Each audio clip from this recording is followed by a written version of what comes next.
ప్రభుత్వం నారా చంద్రబాబు నాయుడు గారు అధికారం లేకుండా ఉన్నప్పుడు ఇదే మదనపల్లి రోడ్లపైన ప్రజల్ని హత్తించినప్పుడు ఈ మదనపల్లి 4 నియోజకవర్గాలతో జిల్లా చేస్తామని హామీ ఇచ్చారు. మినీ మహనాల్లో జిల్లా చేస్తామని, మదనపల్లి జిల్లా చేస్తామని హామీ ఇచ్చారు. కానీ ఎక్కడ చేశారు?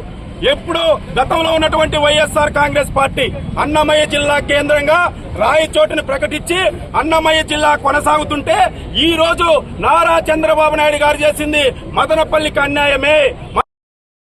లేదు 26 జిల్లాలను పక్కన 2 జిల్లాలు యాడ్ చేసి మదనపల్లిని కూడా అన్నమయ్య జిల్లాలోనే కొనసాగిస్తూ ఈ రోజు మేము హెడ్ క్వార్టర్ మాత్రం ఇక్కడ పెట్టామంటున్నారు. నేను ప్రజలకి అడుగుతున్నా, ప్రజలకు తెలుసుకోవాల్సినటువంటి విషయం ఏమంటే వైఎస్ఆర్ కాంగ్రెస్ పార్టీ పెట్టినటువంటి హెడ్ క్వార్టర్ చంద్రబాబు నాయుడు గారు మార్చగలిగితే చంద్రబాబు నాయుడు గారు పెట్టినటువంటి హెడ్ క్వార్టర్ ని జగన్మోహన్ రెడ్డికి చేత కాదా? లేకపోతే నెక్స్ట్ వచ్చేటువంటి బీజేపీ గాని జనసేన గాని మార్చడానికి గ్యారంటీ చంద్రబాబు నాయుడు గారు ఏమన్నా ఇస్తారని సిపిఐ పార్టీ గాని అడుగుతున్నా. ఇవాళ మంత్రులు చాలా మంది నీతి సూక్తులు చెప్తున్నారు.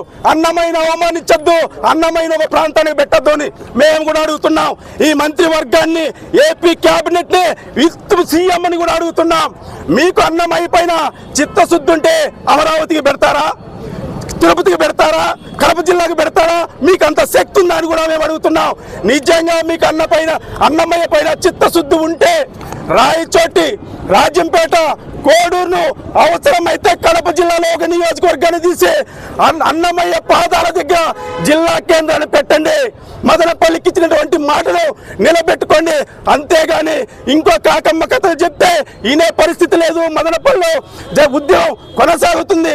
గతంలో 2 సంవత్సరాలు మదనపల్లి జిల్లా కేంద్రం కోసం నిర్బంధాలు ఎదుర్కొన్నాం, కేసులు పెట్టుకున్నాం, ఈ రోజు కూడా కోర్టులు తిరుగుతున్నాం. కానీ ఈ స్థానికంగా ఉన్న ఎమ్మెల్యే గారు మాయల పకీరు మాటలు చెప్తున్నారు. ఈ రోజు అంగన్వాడీల్ని లేదంటే డ్వాక్రా మహిళలను స్కూల్ విద్యార్థులు తీసుకొచ్చి మేము థ్యాంక్ యూ సీఎం సార్ అంటున్నారు. దేనికోసం చెప్పాలా మీ సీఎం గారికి థ్యాంక్స్? మదనపల్లికి అన్యాయం చేసినందుక, మదనపల్లి చరిత్రను మసకబారే విధంగా చేసినందుక మీరు చెప్పాల్సినటువంటి అవసరం ఉంది. ఇప్పటికైనా మదనపల్లి ఎమ్మెల్యే గారు మీ పద్ధతి మార్చుకోండి. కోసం తాకట్టు పెట్టద్దండి.